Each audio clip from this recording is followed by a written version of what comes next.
2. jūnijā pēc 2 nedēļu pārtraukuma durvis apmeklētājiem atkal vēra Limbažu jauniešu centrs. Reizē ar tā darbības atsākšanu sākas arī dažādas jauniešiem paredzētas aktivitātes. Šajā dienā tur projekta ietvaros ar foto un stāstu izstādi Ieskaties iespējām acīs viesojās organizācijas Jauniešu vētra pārstāvji. Projekts ir par dažādu pieredzes stāstu popularizēšanu citiem jauniešiem. Projektā mēs esam savākuši jauniešu pieredzi uzņēmējdarbībā, karjeras veidošanā, brīvprātīgajā darbā, starptautisku pieredzi.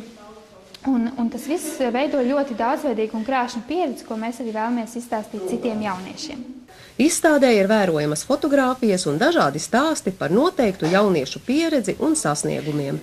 Piemēram, par to, kā ir izveidota nevalstiska organizācija, vai arī ir gūta vērtīga starptautiska pieredze, piemēram, Rumānijā.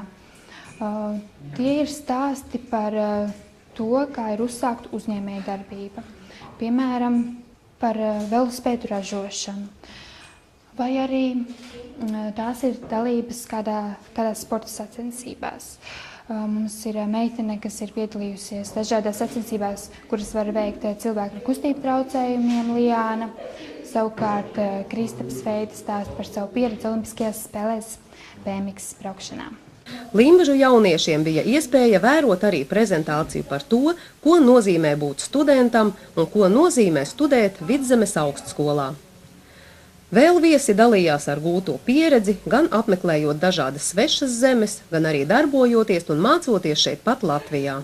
Lai pasākums būtu daudzveidīgāks, visam pa vidu tika izspēlētas dažādas spēles un uzdoti uzdevumi, lai arī klātesošie iedvesmotos un vēlāk īstenotu savus mērķus.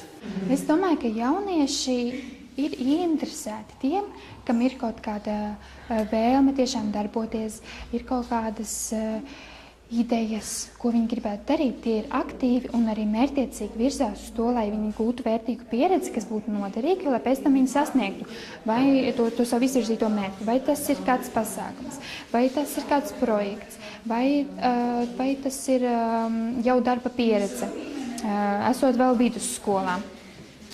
Ir savukārt arī jaunieši, kas varbūt nav dzirdējuši par šīm iespējām, un tad viņi ir mazāk aktīvi. Un tāpēc ar projektu mēs vēlamies būt pēc iespējas tuvu Vidzemes reģionos jauniešiem, lai arī tad viņi vairāk uzzinātu par šīm iespējām un arī varētu iegūt vērtīgu pieredzi, kas vēlāk noder, neatkarīgi no tā, kur viņi atrodas.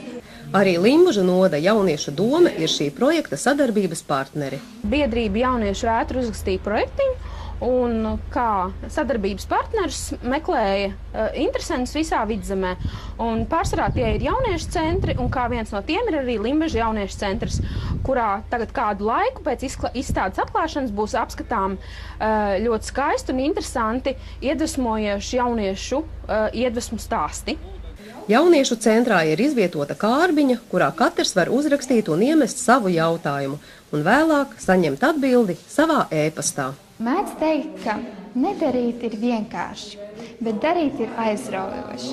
Tāpēc es gribētu mudināt jauniešus darīt, iesaistīties, mēģināt, reizēm arī riskēt, jo pat ja kaut kas neizdodas, vai arī gadās kāda problēma pa vidu, vienalga tā pieredze ir ļoti vērtīga, procesā tev acis mirdzēs, un tu būsi kaut ko ieguvis, un vēlāk tev tas tiešām noderēs un arī pats būsi gandarīts.